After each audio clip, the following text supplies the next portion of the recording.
के साथ मैं हूं आपका मेज़बान अली मुमताज़। नाज़रीन, एक आम आदमी क्या चाहता है, क्या मांगता है? वो ये चाहता और मांगता है कि उसको रिलीफ मिले। और रिलीफ कब मिल सकती है? या तो इलेक्शंस के वक्त, या जब बजट पेश किया जाता है तब उसे उम्मीद होती है कि हो सकता है कि उसको वो रिलीफ मिले जिससे उसकी ज़िंदगी में बेहतरी आए। आइए चलते हैं म्यूज़िक एकेडमी और वहाँ पर चलकर मालूम करते हैं कि सुरीले खान साहब और उनके साथियों को इस बजट के बाद कुछ तसल्ली मिली है या नहीं।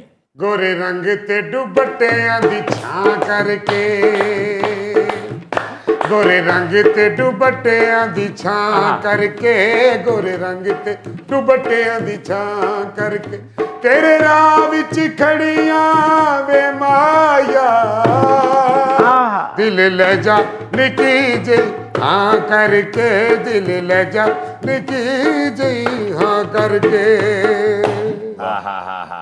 वाह वाह वाह वाह, ਤੁਸੀਂ ਜਿਹਨੂੰ ਨਿੱਕੀ ਜੀ ਹਾਂ ਕੀਤੀ ਸੀ ਨਾ, ਹਾਂਜੀ, ਉਹ ਵੱਡੀ ਸਾਰੀ ਨਾ ਕਰਕੇ ਦੁਨੀਆ ਤੋਂ ਚਲੀ ਗਈ।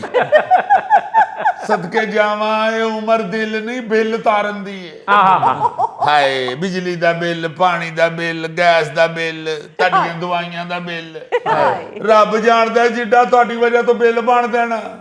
ਉਹਨੇ ਦੀ ਅਸੀਂ ਅਗਰ ਕਮੇਟੀ ਪਾਈ ਹੁੰਦੀ ਤੇ ਅੱਜ ਸਾਡੇ ਬੂਹੇ ਅੱਗੇ ਨਵੀਂ ਗੱਡੀ ਖਲੋਤੀ ਹੋਣੀ ਸੀ। ਕੀ ਫਾਇਦਾ ਗੱਡੀ ਦਾ? ਗੱਡੀ ਖਲੋਤੀ ਵੀ ਹੁੰਦੀ ਤੁਹਾਡੇ ਬੂਹੇ ਅੱਗੇ, ਤੁਹਾਡੇ ਕੋਲ ਪੈਟਰੋਲ ਪਾਉਣ ਜੋਗੇ ਪੈਸੇ ਹੀ ਨਹੀਂ ਸੀ ਹੋਣੇ। ਓ ਪੁੱਤਰ, ਤੇਰੇ ਕੋਲ ਆਪਣੀ ਜ਼ਾਤੀ ਗਾਡੇ ਤਾਂ ਤੈਨੂੰ ਗੱਲਾਂ ਹੁੰਦੀਆਂ ਨੇ। ਜਿਸ ਦਿਨ ਤੇਰਾ ਢੱਗਾ ਲਗਾ ਗਿਆ ਨਾ, ਫਿਰ ਤੇਰੇ ਕੋਲੋਂ ਪੁੱਛਾਂਗੇ। अंकल, वो दिन दूर नहीं जब हम V8 ले लेंगे। और रॉक V8। ਆਹਾ V8। ਪੁੱਤਰ, ਤੇਰਾ ਵੀ ਇੱਟਾਂ ਨਾਲ ਕੁਛ ਨਹੀਂ ਬਣਨਾ, ਤੈਨੂੰ ਘੱਟੋ ਘੱਟ 200 ਇੱਟ ਮਾਰਨੀ ਪੈਣੀ। ਉਸਤਾਦ ਜੀ, ਮੇਰੇ ਟੀਚਰਾਂ ਨਾਲ ਇੰਜ ਦੀ ਜ਼ੁਬਾਨ 'ਚ ਗੱਲ ਨਾ ਕਰਿਆ ਕਰੋ। ਉਹ ਟੀਚਰ ਮਰੇ, ਤੂੰ ਉਹਨਾਂ ਕੋਲੋਂ ਕੈਮਿਸਟਰੀ ਪੜ੍ਹ ਲੈ।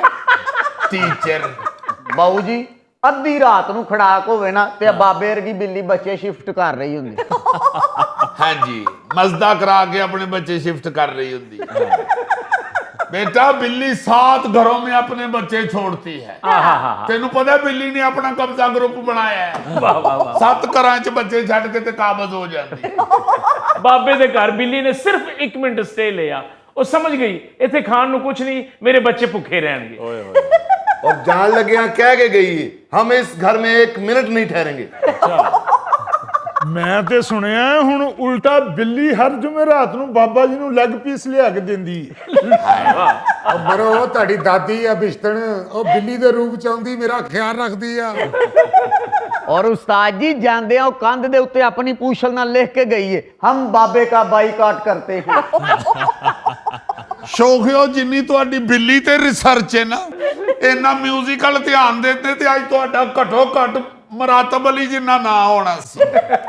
वो अमीर है तो होंगे, मैं गरीब हूँ तो क्या है, वो महल बना रहे हैं, वो महल बना रहे हैं, मेरी झोपड़ी के पीछे ये सिला मिला है मुझको, तेरी दोस्ती के पीछे। देखो ना जरा, सिर्फ प्लाट सस्ता लैन वास्ते अपना फ्रंट मरवा लिया। उस्तादे मोहतरम, छड्डो महला नू, जिन्नी गर्मी पैन दी है इसे खोली च एसी लवाओ। जितनी चादर है ना उतने पांव फैलाओ। एसी ते किश्तां तो लैवोगे, बिल दी किश्तां नहीं होनियां।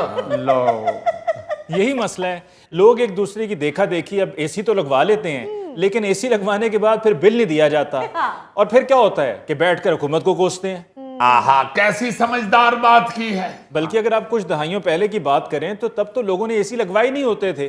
लोग गर्मी बर्दाश्त करते थे, गर्मी बल्कि इससे ज्यादा होती थी, लेकिन एसी नहीं होते थे। अब देखें, जगह जगह झोंपड़ियों में भी लोगों ने एसी लगवा लिए हैं। नाजुक मिजाजी बहुत बढ़ गई है। ऐसा बाबा ही नहीं जे मान। 10 साल पहले सानू आप दसदे हुंदे सन, मैं पिंडों शहर पुत्र पैदल आ गया सा 18 मील टुर के। ਹੁਣ ਦਹੀਂ ਲੈਣ ਜਾਣ ਤੇ ਸ਼ਾਗਿਰਦਾਂ ਨੂੰ ਕਹਿਣ ਡਿਆ ਹੁੰਦੇ ਨੇ, ਉਹ ਪੁੱਤਰ ਮੋਟਰਸਾਈਕਲ ਹੀ ਲੈ ਲਵੋ, ਬੰਦਾ ਦਹੀਂ ਤੇ ਭੱਜ ਕੇ ਲੈ ਆਉਂਦਾ। ਹਾਏ ਹਾਏ ਹਾਏ, ਉਹ ਜਾਣਦੇ ਹੋ ਉਸਤਾਦ ਜੀ, ਜਦੋਂ ਤੁਹਾਡੇ ਕੋਲ ਏਸੀ ਜੋਗਾ ਬਜਟ ਨਹੀਂ ਹੈ ਤੇ ਕਿਉਂ ਪੁਰਾਣੀਆਂ ਯਾਦਾਂ ਫੋਲਣ ਡਏ ਹੋ? ਹਾਏ, ऐसी बात नहीं बेटे। चंगा भला मुल्तान का एक तगड़ा जिम्मेदार मेरा फैन था, अच्छा। अब वो दरवाजा भी बंद हो गया है। ओहो। जितने पैसे मुल्तान हमने आने जाने पे किराया खर्च कर दिया है, उतने का चलो एसी ना सही, कम से कम कोई एयर कूलर ही ले लेते। हाय। ਤੁਹਾਨੂੰ ਹੀ ਸ਼ੌਕ ਚੜਿਆ ਸੀ ਮੁਲਤਾਨ ਚਲੋ ਮੁਲਤਾਨ ਚਲੋ ਮੁਲਤਾਨ ਚਲੋ। ਮੁਲਤਾਨ ਤਾਂ ਸਾਨੂੰ ਇੰਜ ਲਿਜਾ ਰਹੇ ਸੀ ਜਿਵੇਂ ਨਾਰਾਇਣ ਕਾ ਗਾਨ ਲਿਜਾ ਰਹੇ ਨੇ। तो मुल्तान क्या जमींदार साहब के फंक्शन पे गए थे? फंक्शन नहीं, ख्वारी टेंशन। बात ये है अली साहब कि अब इन लोगों को आती हैं बातें, वरना सच्ची बात ये है कि हम हर साल 2-2.5 महीने मुल्तान जाके उनके पास कयाम करते थे। अच्छा। ऐसे सखी आदमी थे वो। सुबह सुबह उन्होंने जाके अपने बाग से आम तोड़वा के लाने और बाल्टी भर के ठंडे करने के लिए रख दें। वाह वाह वाह। फिर दोपहर को तंदूर की रोटियों के साथ तंदूर की रोटी तो ही मैं रुक गया जे। ਨਾਲ ਕੱਚੀ ਲੱਸੀ। ठंडी लस्सी के नाल लसूड़े का अचार, सफेद प्याली में जिसके ऊपर सब्ज फूल बना होता है, आहा, साथ ठंडे आम काट के उन्होंने बाबा जी के आगे रखने। और बाबा जी ऐसे थोड़ दिलिए होंगे सन, रोज अपनी चिट्टी कमीज दा फ्रंट अनमल रटोल नाल खराब कर ले। ਆਏ ਲਸੂੜੇ ਨਾਲ ਰੋਟੀ ਖਾਣੀ, ਲਸੂੜਾ ਕਦੀ ਇੱਧਰ ਕਦੀ ਉੱਧਰ ਫੜ ਕੇ ਲਿਆਉਣਾ, ਕੀ ਜਾਂਦਾ। खान साहब शुरू में तो वो हमें आमों के बागों में ले जाते थे, फिर बाद में वो आम घर ही मंगवा लेते थे। हाँ जी, 1-2 दफा वो लेके गए हैं हमें बाग में। ਉੱਥੇ ਬਾਗ 'ਚ ਇਹੋ ਜਿਹਾ ਰੌਕ ਫਿਰੇ ਆਏ ਕਿ ਉਹਨਾਂ ਨੇ ਫਿਰ ਆਪਣੇ ਹਰ ਦੋਸਤ ਨੂੰ ਕਿਹਾ ਕਿ ਐਤਕੀ ਤੁਹਾਨੂੰ ਆਮਣੀ ਭੇਜ ਸਕਦੇ, ਸਾਡੀਆਂ ਫਸਲਾਂ 'ਚ ਰੌਕ ਫਿਰ ਗਿਆ।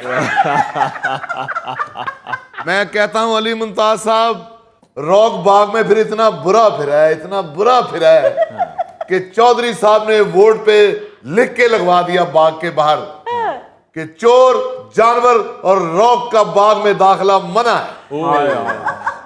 ਮੈਂ ਨਾ ਜੀ ਫਿਰਨਾ ਕੀ ਸੀ, ਉਹਨਾਂ ਦੇ ਅਚਾਰੀ ਅੰਬ ਵੀ ਖਾ ਗਿਆ। तो इस दफा क्या हुआ जो मुल्तान जाने से महरूम रह गए? हम महरूम नहीं रहे, जिम्मेदार साहब मरहूम हो गए। ਸਾਨੂੰ ਪਤਾ ਹੀ ਨਹੀਂ ਸੀ, ਅਸੀਂ ਤੇ ਉਸੇ ਤਰ੍ਹਾਂ ਜ਼ੋਰੋ ਸ਼ੋਰ ਨਾਲ ਤਿਆਰੀਆਂ ਫੜੀਆਂ ਕਿ ਗਰਮੀਆਂ ਆ ਗਈਆਂ ਨੇ, ਚੱਲੀਏ ਮੁਲਤਾਨ। ਬਾਬਾ ਜੀ ਨੇ ਤੇ ਐਤਕੀ ਸੂਟ ਵੀ ਪੀਲੇ ਰੰਗ ਦਾ ਸਵਾਇਆ ਕਿ ਜਿੰਨਾ ਮਰਜ਼ੀ ਅੰਬ ਡਿੱਗੇ पता ना लगे। चूंकि हमेशा जब मुल्तान पहुंचते थे तो जिम्मेदार साहब जाते ही हमें बस का किराया दे देते थे कि आपने खर्चा किया है। उसी ज़हन के साथ हम एयर कंडीशन बस में सवार हुए हैं कि जाने किराया मिल ही जाना है।